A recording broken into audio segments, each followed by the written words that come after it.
ભાઈ કોણ કહેતા હતા કે રાજુ કરપડા હારી ગયા? રાજુ કરપડા તો ભાઈ 2600 વોટથી જીત્યા છે ને, પરંતુ ખુલ્લેઆમ સોતરા કાઢ્યા છે. રાજુભાઈ કરપડા હવે આવનારા ટાઈમની અંદર 2027 ની અંદર ધારાસભ્યની ચૂંટણી લડશે અને તે પણ જીતશે. ખેડૂત નેતા ગુજરાતની અંદર હળદરની અંદર આંદોલનની અંદર જે થયું હતું તમે બધા લોકોએ જોઈ હતું. ચાલે તો ચાલે. હવે મિત્રો રાજુભાઈ કરપડા ચાલે આવા નારાઓ લાગ્યા છે, કારણ કે ચૈત્ર વસાવા બાદ રાજુભાઈ કરપડાનું પણ લોકસાહના અત્યારે ખૂબ જ ગુજરાતની અંદર વધી રહી છે. ગોપાલ ઇટાલિયા, ચૈત્ર વસાવા અને રાજુ કરપડા ત્રણેય આમ આદમી પાર્ટીના એવા દિગ્ગજ નેતા હતા કે જેને જોઈને ભલભલા લોકોના હોશ ઉડતા હતા. પરંતુ અચાનક જે થયું હતું, રાજુ કરપડાએ રાજીનામું આપ્યું, આ પાર્ટી છોડીને ભાજપમાં ગયા અને ત્યારબાદ ભાજપમાંથી ચૂંટણી લડ્યા. આજે ચૂંટણી ગઈ છે, આ ચૂંટણીની અંદર તે વિજય મેળવ્યા અને ત્યારબાદ હવે આવનારા ટાઈમની અંદર 2027 ની અંદર ધારાસભ્ય બનશે. ખુલ્લી આમ સોતરા કાઢશે ગોપાલ ઇટાલિયાને અને ચૈત્રભાઈ વસાવાના કે ભાઈ અમે પણ બીજેપી માંથી જઈ પણ જીતી શકીએ છીએ. એવું નથી કે આ પાર્ટીની અંદર લોકચાહના મળે. હવે ખેડૂત માટે લડનાર રાજુભાઈ કરપડાને ગુજરાતની અંદર કોણ નથી ઓળખતું? આ એવા નેતા છે જેને ખુલ્લી આમ પોલીસના ડરિયા વિના ખુલ્લી આમ આંદોલનો કર્યા છે. હવે આંદોલનની અંદર તે 108 દિવસ જેલ પણ ભોગવીને આવ્યા હતા, પરંતુ અચાનક જેલ ભોગવી આવ્યા બાદ તેને ખુલ્લી આમ ભાઈ આમ આદમી પાર્ટી છોડી દીધી અને શેમાં જતા રહ્યા? ભાજપની અંદર. ઘણા બધા લોકોએ તેને મેણા માર્યા, ગદ્દાર કહ્યું, આવું કહ્યું, તેવું કહ્યું, ફલાણું કહ્યું, પરંતુ અંતે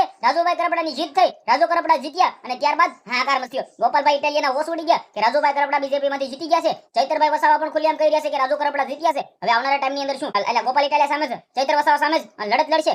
ગોપાલભાઈ ઇટાલિયા વિરુદ્ધ રાજુભાઈ કરપડા આવશે મેદાનની અંદર અને જોઈએ જેવું થશે. એવું તો કઈ થાય નહીં, પરંતુ આ તો ખાલી બોલવામાં સારું લાગે. પરંતુ તમે બધા લોકોએ જોયું કે જે રીતે હાલ ગુજરાતની અંદર રાજુ કરપડાની જીત થઈ છે, હવે વધારે નામ બની ગયું છે મોદી સાહેબ સાથે રાજુ કરપડાના છેડા છે. શેર કરો, ફોલો કરો, ધન્યવાદ.